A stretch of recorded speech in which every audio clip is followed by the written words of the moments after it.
I woke up one morning, opened my mailbox, and there it was.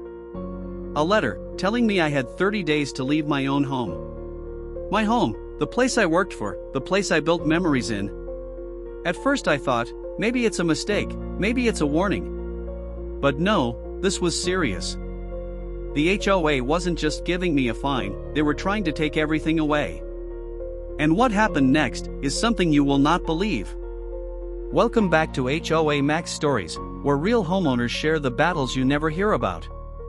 My name is John. I live in a quiet mountain community, and like many of you, I just wanted peace and a simple life. But the HOA had other plans. Before we begin, if you're over 50 and ever dealt with HOA problems, hit that subscribe button. Think of it like joining a family of neighbors who finally understand you. And tell me in the comments, from where are you watching this story today? I had the letter in my hand, my eyes kept reading the same words again and again. Notice of violation. Immediate action required. Vacate premises in 30 days. I couldn't believe it. Vacate my own home? This wasn't just a fine, it wasn't a warning about the color of my fence or the way my grass looked. No, this was a demand, a threat. The HOA wanted me gone.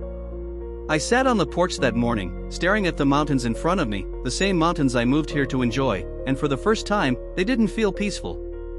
They felt heavy, like a storm was rolling in. Why would they do this?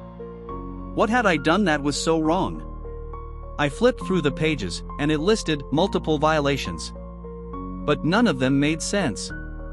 One line said, unauthorized modifications to property. Another said, failure to comply with HOA standards. And the last one, disruptive behavior in community. I laughed at first, because it was ridiculous. I hadn't made any unauthorized modifications. Unless fixing a broken porch step counts as a violation. I always kept my cabin clean. My lawn was neat. My neighbors had even told me many times how beautiful my place looked. And disruptive behavior? Me? I'm the kind of guy who waves to everyone when I drive past. I help shovel snow for the older couple down the road. Disruptive? No way. But the letter didn't feel like a mistake. It felt personal. I looked back in my memory. Last month, I had gone to an HOA meeting. They were planning to increase the monthly dues again. And I was one of the few who stood up and said something. I told them it wasn't fair. That many people in our community were on fixed incomes. That raising fees every year was squeezing us dry. The room went quiet, the board members stared at me, and I could feel the tension. One of them, a man named Richard, he leaned forward and said, if you don't like how we run things here, maybe this isn't the community for you. At the time, I thought it was just an insult. But now, maybe that was the beginning. Maybe this letter was their way of shutting me up. I sat there holding the paper, my hands shaking a little, not out of fear, but out of anger. This was my home. I worked all my life to be able to buy this place. I dreamed of mornings on the porch, evenings by the fire, and peace away from the noise of the city. And now, because I spoke up, they thought they could just push me out? I looked at the clock, it was only 9 in the morning. I knew I couldn't sit and do nothing. So I put on my jacket, grabbed the letter, and I drove straight to the HOA office. It's not a fancy building, just a small room in the community center. But the moment I walked in, I felt like I was walking into a courtroom. The board members were sitting around a table, like judges. Richard was there, of course. His smirk told me everything before he even opened his mouth. "Ah, Mr. Johnson," he said, looking at the paper in my hand. "I see you got our letter." "Our letter?" I said. "You mean this joke? This threat?" He leaned back in his chair. "It's not a threat. It's an official notice. You've violated our rules too many times. We've decided it's best if you vacate the property." I slammed the letter on the table. "Rules? What rules? Show me where I violated anything." My home is in perfect condition. My yard is better than half the people in this neighborhood. You can't just decide I don't belong here." The other board members avoided my eyes. Some shuffled papers. Some looked down. But none of them spoke up. Only Richard kept staring at me. "We have the right to enforce our standards. If you don't comply, there will be fines. And if fines are not paid, well, you know what happens next." I could feel my blood boiling. It wasn't about fines. It wasn't about rules. It was about power. I looked him dead in the eye and said, "This is my home.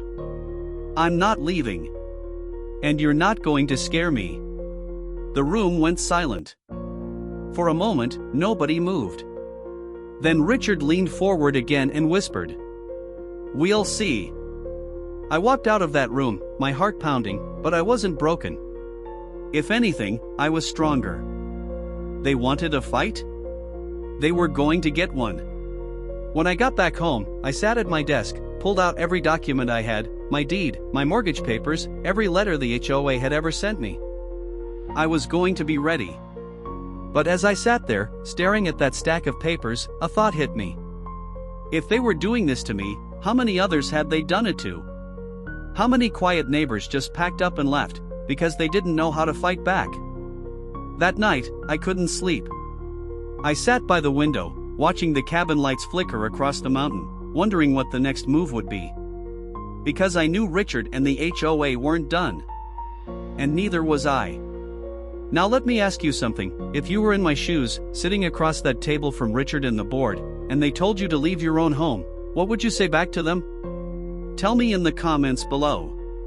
I really want to know. That night, sleep was impossible.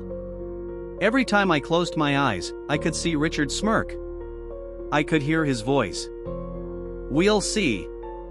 It echoed in my head like thunder. I sat by the fireplace, staring at the flames, thinking about every step that brought me here. When I first moved into this community, it felt like a dream.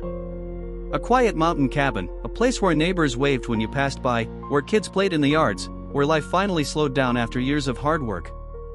I never imagined it would turn into a battlefield. The next morning, I walked outside to clear my head. The air was crisp, pine trees swaying, birds chirping. For a moment, it almost felt normal again. But then I noticed something. On my fence, taped with blue painter's tape, was another notice. Violation. Remove immediately. I pulled it off and read. This time, they said my porch light was too bright and not approved. I couldn't help but laugh. My porch light? It was a standard bulb I bought at the hardware store. Nothing fancy. Nothing illegal. They weren't just pushing me, they were hunting for anything, no matter how small, to paint me as the problem. I took the notice inside and added it to the growing pile of papers on my desk.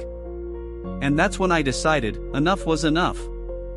I wasn't going to fight this war alone. That afternoon, I knocked on the door of my neighbor, Mrs. Carter. She's lived here longer than anyone else, sweet woman, in her 70s, always baking pies for the community events. When she opened the door, she smiled. "John, good to see you." But her smile faded when she saw the paper in my hand. "Oh no, they're after you too, aren't they?" Her words hit me like a hammer. "Two?" I asked. She sighed, invited me inside, and poured me a cup of coffee. Then she told me her story. The HOA had once tried to fine her $500 because her mailbox was the wrong shade of brown. She'd cried for days, until her son came and repainted it to avoid trouble. Another neighbor, the Wilsons, had been forced to tear down a small garden shed they built even though it was hidden behind their house. The HOA claimed it didn't match the community aesthetic. And then there was Tom, a veteran who lived down the road. They fined him every week because he kept a small American flag on his porch. I listened in silence, anger boiling inside me. This wasn't just about me. This was a pattern. A cycle. A system of fear. They bully people until they give in, Mrs. Carter said quietly. Most folks are too tired to fight. They just pay the fines, or they move away. I clenched my fists. Not me. She smiled faintly, like she saw something in me others hadn't. Then you better be ready, because once you stand up to them, they won't stop. I left her house more determined than ever. That evening, I drove to the Wilsons. They told me their story. Then I visited Tom. His eyes lit up when I said I was fighting back. It's about time somebody did, he said, his voice shaking with both anger and hope. By the time I returned home, I had a small army of neighbors behind me. People who had been silent for too long. And deep down, I knew that was exactly what the HOA feared the most. Because one man can be ignored. But a group, a community standing together, that's power. The next HOA meeting was scheduled for Friday evening. I circled the date in red on my calendar. When the day came, I walked into that room with a folder full of papers, every notice, every violation, every story my neighbors had shared. And I wasn't alone. Behind me, Mrs. Carter walked in. Then the Wilsons. Then Tom. Then more. The room filled with faces the board hadn't expected to see. Richard was already sitting at the head of the table. His smug grin faltered when he saw us. "Looks like you brought an audience," he said. I leaned forward, calm but firm. "No, Richard. I brought witnesses." The room grew tense. I opened my folder, pulled out the stack of violations, and slammed them onto the table. "You've been targeting people unfairly. Mailboxes, porch lights, flags, sheds, these aren't violations. These are excuses. You're abusing your power." Murmurs filled the room. Neighbors whispered, nodding, some even clapping softly. Richard's face turned red. "Order. There will be order here." But for the first time, it wasn't just his voice that carried. It was ours. One by one, my neighbors spoke. Mrs. Carter told her mailbox story. The Wilsons described their shed. Tom stood tall and talked about his flag. The board shifted uncomfortably, but Richard kept trying to interrupt, banging his gavel like it was a weapon. Finally, I stood again. My voice steady, clear. "This community doesn't belong to you, Richard. It doesn't belong to the board. It belongs to the people who live here. And we're tired of being treated like criminals in our own homes." The room erupted in applause. Richard's glare burned through me. But I didn't flinch. For the first time, I felt the balance shift. For the first time, I felt like maybe, just maybe, we had a chance to win. But as the meeting ended and people started leaving, Richard leaned close to me. His voice was low, like a snake whispering. "You think this is over? You don't know what's coming." And in that moment, I realized this fight was only beginning. Now let me ask you something, if you saw your whole community stand up against the HOA, would you join the fight, or would you stay quiet and hope it never reaches your door? Tell me in the comments, I'm curious to see what kind of neighbor you would be. The night after that HOA meeting, my phone didn't stop ringing. Neighbors who never spoke before were suddenly calling me, thanking me, telling me I said the words they had been too afraid to say. For a moment, I felt proud. For a moment, I thought maybe we had turned the tide. But pride doesn't last long when you're dealing with people like Richard. The very next morning, I walked outside to grab the newspaper, and what I saw made my stomach twist. Right there on my front lawn, staked into the ground, was a big red sign. Property under review, NON compliant. The letters screamed at me like a warning shot. I yanked it out of the ground and marched inside. My hands were shaking, not from fear this time, but from pure anger. It wasn't just a sign. It was a message. Richard wanted to embarrass me in front of the whole neighborhood. He wanted every person driving by to see that sign and think, "That's the guy who's in trouble with the HOA." But something strange happened instead. As I stood there with the sign in my hand, a car slowed down in front of my house. It was Tom, the veteran. He rolled down his window and gave me a thumbs up. "Don't let them scare you, John," he shouted before driving away. Then Mrs. Carter walked over from across the street, holding a pie dish in her hands. She looked at the sign and shook her head. "They're scared of you," she whispered. "That's why they're doing this." Her words hit me hard. Maybe she was right. Maybe the louder they got, the weaker they really were. Still, I knew this was only the beginning. I put the sign in my garage and started thinking about my next move. That afternoon, I received another letter in the mail. This time, it wasn't a violation notice. It was a fine. $1,500. The paper said I had failed to correct previous violations. It was laughable. What violations? The porch light? The step I fixed myself? The lawn that was cleaner than Richard's own yard? It didn't matter. They were piling pressure on me, hoping I'd break. But I wasn't going to. So I made a decision. I drove downtown and walked into the office of a lawyer I knew. His name was David. A sharp guy, glasses, calm voice, the kind of man who could destroy someone in a courtroom without ever raising his tone. I laid everything out on his desk. The letters. The sign. The stories from my neighbors. David leaned back, steepled his fingers, and said, "This isn't enforcement, John. This is harassment." I nodded. That's what it feels like. He studied the papers for a while, then looked at me with a small smile. "If they want a fight, we'll give them one. But not the way they expect. We'll use the law. You own this property. You pay your dues. They can't just throw you out because they don't like you." Hearing those words gave me hope. But hope is a funny thing. It doesn't last long when the enemy keeps striking. A few nights later, around midnight, I heard a noise outside. I grabbed a flashlight and opened the door. My heart sank. Someone had spray painted across my garage door in big black letters. "Get out." The paint dripped like blood. I stood there in the cold night air, breathing hard, scanning the shadows. But the street was empty. Silent. Was it kids? Or was it the HOA trying to send me another message? Either way, it worked. Not in the way they wanted, not by scaring me into leaving, but by fueling the fire inside me. I wasn't just fighting for my home anymore. I was fighting for respect. The next morning, I called David and told him everything. He nodded calmly, scribbled notes, and said, "Good. Every new stunt they pull makes our case stronger." I decided to take pictures of everything. Every notice. Every sign. Every spray-painted word. If they thought they could bury me, they were wrong. I was digging up evidence with every move they made. But the war wasn't just fought on paper.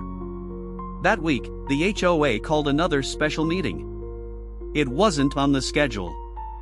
It wasn't announced properly. It was just Richard gathering his loyalists behind closed doors. But word travels fast in small communities. And when I showed up that evening, I wasn't alone. Dozens of neighbors walked in with me. The board didn't expect that. The room was packed, the air heavy with tension. Richard banged his gavel. "This meeting is for board members only," he snapped. I stepped forward. "No, Richard. This meeting is for the community. And we are the community." The crowd erupted in applause. Richard's face twisted in anger. He tried to shout us down. He tried to control the room. But every time he spoke, someone spoke louder. Every time he pointed a finger, 10 fingers pointed back at him. For the first time, he wasn't the voice of power. He was the voice of desperation. I stood tall and raised my hand for silence. The room quieted. Then I said, "We are not your subjects. We are not your enemies. We are homeowners. This is our neighborhood, our homes, our lives. And we will not be bullied any longer."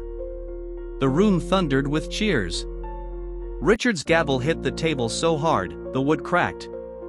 His face was red, his jaw tight, his eyes filled with fury. And in that moment, I realized this wasn't just a fight for me anymore. This was a revolution. Now I'll ask you this: if you walked out of your house one night and saw the words "Get Out" painted across your door, would you stand your ground, or would you pack up and leave? Tell me in the comments, because I really want to know what kind of fighter you are. The night of that chaotic meeting, I walked home with my heart still pounding. Neighbors patted me on the back, whispered encouragement, told me I was doing the right thing. But deep down, I knew something darker was brewing. Because men like Richard don't just walk away when they feel cornered. They strike back. And I didn't have to wait long to see how. 2 mornings later, I woke up to the sound of pounding on my door. Not a polite knock, but fists slamming against the wood like a warning drum. When I opened it, 2 men in suits stood on my porch. They weren't neighbors. They weren't friends. They were strangers with clipboards in their hands. "Good morning," one of them said, flashing a badge that looked official. "We're here to conduct a property inspection." I frowned. "Inspection? Ordered by who?" "By your HOA," the man said coldly. I stepped outside, blocking the doorway. "You're not coming in without a warrant. This is my home." The men exchanged glances. One smirked, then scribbled something on his clipboard. "Refused entry," he muttered under his breath. They walked away slowly, but their message was clear. The HOA was turning up the pressure. I stood on my porch, fists clenched, watching them disappear down the road. That evening, another letter arrived. This one accused me of non-cooperation with official inspection, and warned that further refusal would lead to escalated action. Escalated action. Those words burned in my mind. I sat down at my desk, surrounded by stacks of papers, photos, and evidence. For hours, I read every word, every line, every rule in the HOA handbook. And that's when I found it. A section buried deep in the fine print. A rule that said any homeowner could request a financial disclosure from the HOA board. In plain words, we had the right to see where our money was going. And suddenly, everything made sense. This wasn't just about me speaking out at the meeting. This wasn't just about a porch light or a shed. It was about money. They didn't want people asking questions. They didn't want people digging into their books. Because if they did, they might find something. And now, I was certain Richard and his board had something to hide. The next day, I went door to door. I told my neighbors what I found. Their eyes widened, their voices hushed. One by one, they agreed something was wrong. Together, we drafted a letter demanding the HOA's financial records. 20 signatures at the bottom. A united front.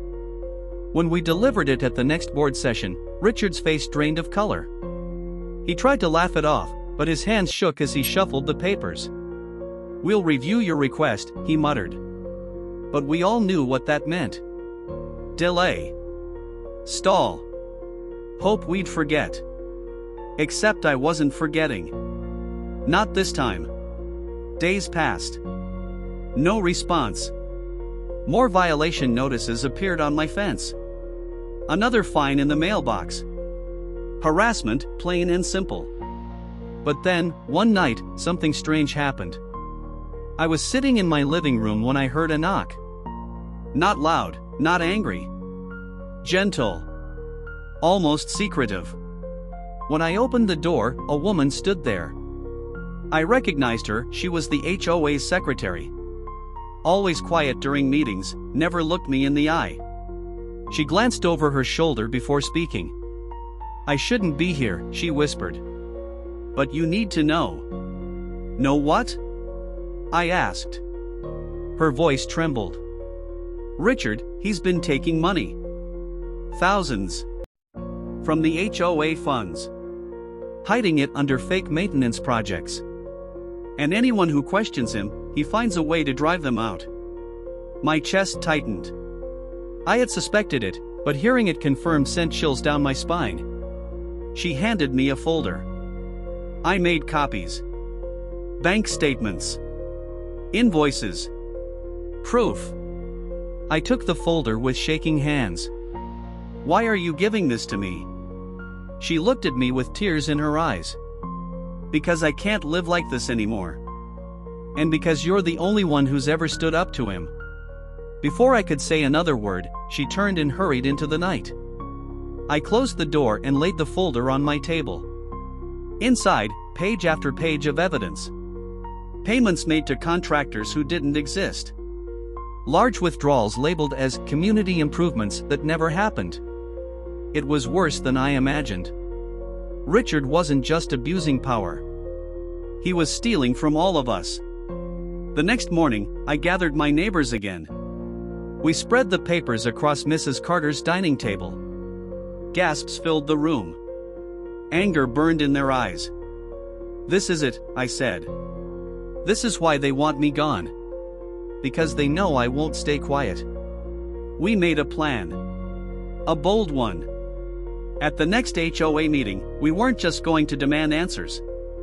We were going to expose Richard. Publicly. With evidence. And for the first time, I felt like we had him cornered. But even then, I couldn't shake the feeling that Richard wasn't going to go down without a fight. And I was right. Because later that evening, as I was locking up my garage, I noticed something strange. The back window of my cabin cracked open. I hadn't left it that way. When I walked inside, my stomach dropped. The folder, the evidence, was gone. Now let me ask you this, if someone broke into your home and stole the very proof you needed to win, would you walk away defeated, or would you fight twice as hard to bring the truth out? Tell me in the comments, because I'd love to know how far you'd go for justice. The moment I saw that folder was gone, my heart sank. I searched the cabin from top to bottom, every drawer, every shelf, every corner. Nothing. The proof, the evidence that could take Richard down, had vanished into thin air. But I knew better. This wasn't an accident. This wasn't me being careless. This was a message. Richard knew. Somehow, he found out that someone had betrayed him. And now, he had the papers in his hands. For the first time in weeks, a wave of fear rolled through me. If he was bold enough to break into my home, what else was he capable of? I sat on my couch, the silence so heavy it felt like the walls were closing in. I could almost hear his voice in my head. "We'll see." And in that moment, I had two choices. I could give up. I could walk away, pack my bags, and let him win. Or I could fight back harder than ever. I took a deep breath. And I chose the second. The next morning, I called every neighbor who had stood with me. I told them what happened. Gasps, anger, disbelief filled the air over the phone. But not one person told me to give up. Mrs. Carter's voice was firm. "John, if he's breaking into your house now, then you're closer to beating him than ever. Don't stop." Her words lit a fire inside me. So I gathered everyone that evening in my cabin. The same people who had once been afraid to even speak Richard's name now sat around my table, their faces determined. "We don't need the folder," I said. "We still have our voices. We still have the truth. And if he thinks stealing papers will shut us up, he's wrong." The Wilsons leaned forward. "What if he denies everything? What if he makes us look like liars?"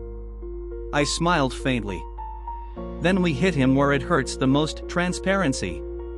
If he refuses to open the books, if he refuses to show us where the money is going, then everyone will know he's hiding something." The room buzzed with energy. People nodded. Some even clapped their hands on the table. For the first time, it didn't feel like me against Richard. It felt like all of us against him. But Richard wasn't going to make it easy. 2 days later, letters flooded the neighborhood. Every single person who had signed that disclosure request got slapped with new violations. Fines for cracked driveways. Fines for fences too tall or too short. Fines for paint that was fading. It was a war on everyone. But instead of breaking us, it united us. We started holding meetings in living rooms, backyards, garages. We shared every notice, every fine, every dirty trick the HOA pulled. And slowly, the entire community began to wake up. Neighbors who had stayed quiet for years started showing up. People who once feared Richard now whispered, "Enough is enough." The next board meeting was unlike any other. The room was packed wall to wall. Not just the usual handful of attendees, but dozens of homeowners standing shoulder to shoulder. The energy was electric, thick with tension. Richard sat at the head of the table, his face red, his jaw tight. When he called the meeting to order, the crowd didn't fall silent. Voices rose. People demanded answers. "Where's our money going?" one man shouted. "Why are you fining us for nonsense?" another woman yelled. Richard banged his gavel, his voice cracking. "Order! This is out of order." But no one listened. I stood up slowly, holding my ground. The room hushed as I spoke. "Richard, if you've got nothing to hide, show us the books. Right now. Prove to us you're not stealing from this community." All eyes turned to him. For a moment, his mask slipped. His lips trembled. His hands shook. But then he leaned back, forcing a smile. "Our financials are private board documents. Homeowners don't need to see them." Gasps filled the room. Murmurs spread like wildfire. I raised my voice. "Private? That's not what the bylaws say. You're required to disclose them. So why are you refusing? What are you hiding, Richard?" The room erupted again. Shouts, anger, questions flying from every corner. Richard's face turned pale. He tried to regain control, slamming his gavel until the wood splintered. But the people weren't afraid anymore. The board members beside him looked uneasy, glancing at each other nervously. Some even whispered among themselves, their loyalty cracking. I could see it. The walls around Richard were crumbling. That night, the meeting ended in chaos. But the seed had been planted. The people were no longer blind. They had seen his refusal, his fear, his desperation. And once a community sees the truth, there's no going back. I walked home under the moonlight, the crisp air filling my lungs. For the first time in weeks, I felt something I hadn't felt in a long time. Hope. But it didn't last long. Because as I reached my porch, I noticed something strange again. The sign that had once been staked in my yard. Property under review, it was back. Only this time, it wasn't just a sign. Attached to it was a paper with bold black letters. Final warning. Failure to comply will result in legal action. I stood there, the cold night biting at my skin, the paper fluttering in the wind. Final warning. Richard was preparing his biggest move yet. Now let me ask you this, if you were standing on your porch, holding a paper that said final warning, would you back down, or would you dig in and fight with everything you had? Tell me in the comments, because I want to know what kind of warrior you would be. I stood there on my porch, the words final warning burning in my hands like fire. The night was cold, but sweat trickled down my neck. My heart pounded. I knew this was it. Richard was done playing games. He was about to make his biggest move yet. The next morning, my fear came true. I opened the mailbox and found a thick envelope. Inside was an official-looking letter, stamped with legal markings, bold, black words across the top. Notice of legal action. I sank into my chair, reading each line. They were suing me. The HOA was taking me to court. The accusations were endless. Failure to comply with community standards. Refusal to cooperate with inspections. Defamatory behavior against board members. Defamatory behavior? That meant speaking the truth. That meant standing up for myself. They wanted to drain me with court fees, bury me in paperwork, crush me until I had no choice but to leave. For a moment, I felt the weight of defeat pressing on my shoulders. Could I really fight this? Could I stand against lawyers, judges, endless hearings? But then I looked at the wall above my desk. Framed there was a photo of the day I bought my cabin. Me, standing with the keys in my hand, smiling like a kid who finally touched his dream. This was my home. And no piece of paper, no board of bullies, no corrupt HOA president was going to take it away. So I picked up the phone and called David, my lawyer. He listened quietly as I read the letter aloud. Then, in his calm, steady voice, he said, "Good. This is exactly what we wanted." I frowned. "Good? They're suing me." "Yes," David replied, "and now we get them into a courtroom. Now they can't hide behind meetings or fake violations. Now, they have to prove their claims under oath. And that's where we'll break them." His words lit a spark of hope inside me again. But the battle wasn't only legal. It was emotional. The days leading up to the court date were hell. More letters. More signs. More whispers in the neighborhood. Some neighbors avoided me now, too scared to be dragged into the fight.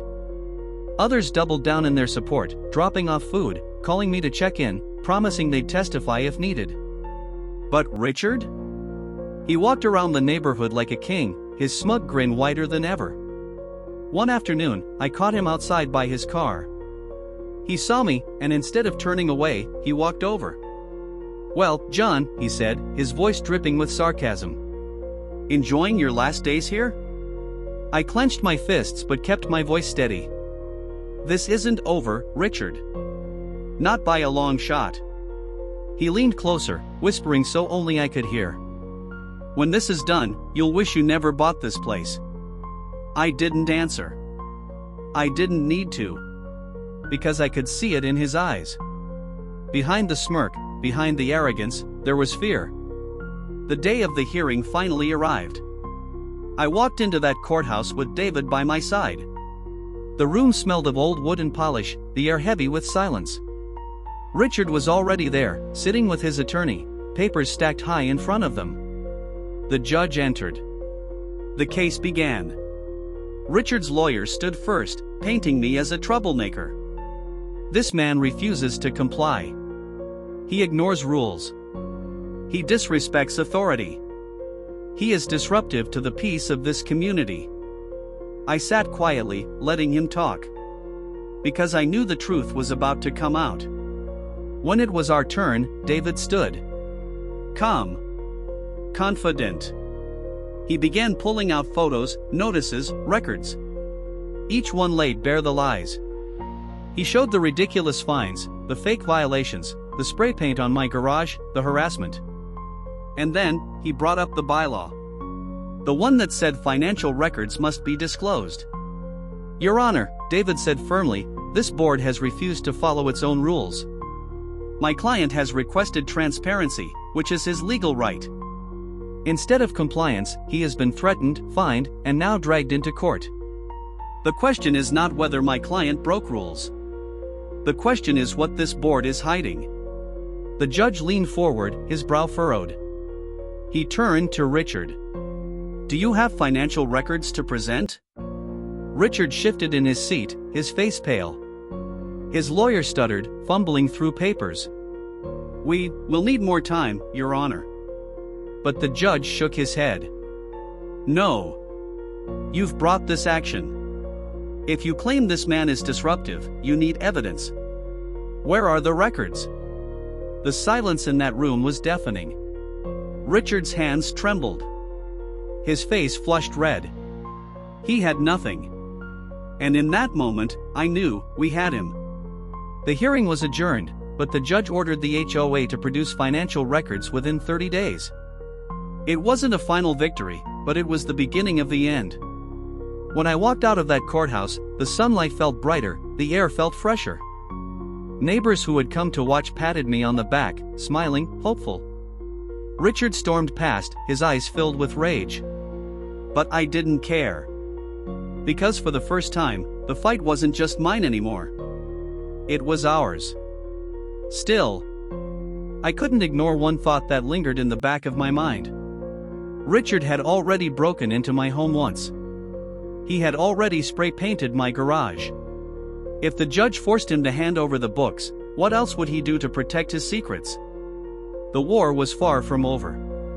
Now let me ask you this, if you stood in front of a judge, facing lies and false charges, and you had one chance to speak, what would you say to defend yourself? Write it in the comments, because I want to hear the words you'd use if it was your home on the line. The judge's order was clear. Richard had 30 days to turn over the financial records. 30 days to reveal the truth he had worked so hard to bury. Those days felt like the longest of my life. Every morning, I half expected to wake up to another sign, another fine, another act of intimidation. And sometimes I did. New notices appeared on my fence. Anonymous letters showed up in my mailbox, calling me a troublemaker. Once, I even found a dead crow left on my porch, a twisted symbol meant to scare me. But none of it worked. Because now, it wasn't just me standing alone. It was the entire community. Neighbors checked in daily. Some walked me home from meetings. Others stayed late at night, keeping watch. We weren't just homeowners anymore. We were an army. And Richard knew it. The day of the deadline, the courtroom was packed. Every seat filled, every wall lined with neighbors waiting for the truth. Mrs. Carter sat in the front row, her hands trembling. Tom, the veteran, stood tall in the back, arms crossed. Even people who had once been too afraid to show their faces were there, whispering, waiting. I sat at the table beside David, my lawyer. Across from us, Richard looked like a different man. His face was pale, his suit rumpled, sweat gathering at his brow. The judge entered, the room falling silent. Mr. Richard, the judge said firmly, you were ordered to produce full financial records of the HOA. Do you have them? Richard's lawyer rose slowly, shuffling papers. His voice cracked as he spoke. Your Honor, my client regrets to inform you that certain records are missing. Gasps echoed through the room. Murmurs spread like wildfire. The judge's face darkened. Missing? Or destroyed? Richard opened his mouth, but no words came out. David stood, his voice calm but sharp as a blade. Your Honor, this is exactly what we expected. This board has abused power, harassed homeowners, and now concealed financial evidence. We request an independent audit immediately. The judge nodded without hesitation. Granted. A full audit will be conducted. And until then, all enforcement actions by this HOA are suspended. The room erupted. Applause. Cheers. Neighbors crying out in relief. For the first time, Richard's power was broken. But it didn't end there. Weeks later, the audit revealed the truth. Tens of thousands of dollars missing. Payments made to fake companies. Expenses signed off only by Richard himself. It was worse than anyone imagined. The results hit the community like an earthquake. Richard was forced to resign. Board members loyal to him stepped down in shame. And soon, criminal charges followed. I'll never forget the day I saw his face on the evening news, walking into court not as a man in power, but as a man in handcuffs. The neighborhood began to heal after that. The signs disappeared. The ridiculous fines stopped. Meetings became real discussions again, not power plays. Neighbors who once avoided each other now gathered in backyards, sharing food, laughter, peace. And me? I finally sat on my porch again, the same porch where I once read that eviction notice. This time, the mountains felt peaceful again. The air felt light. I looked at the photo of my cabin on the day I bought it, the smile on my face, the hope in my eyes, and realized something. The HOA tried to kick me out. But I fought back. And I won. Not just for me, but for every neighbor who had ever felt bullied, silenced, or scared in their own home. Because a home isn't just walls and a roof. It's where life happens. It's where memories are made. And no board, no president, no corrupt leader has the right to take that away. As I sat there in the golden light of the evening sun, Mrs. Carter walked by with her pie dish, smiling like she hadn't in years. Tom waved from down the street, his flag flying proudly once again. The community was alive again. Stronger. Freer. And all it took was one person refusing to back down. Now let me ask you this, if you were the one sitting on that porch, looking back at everything you had fought through, would you feel anger for what they did, or pride for what you stood for? Drop your thoughts in the comments, because I want to know what kind of homeowner, what kind of fighter, you truly are.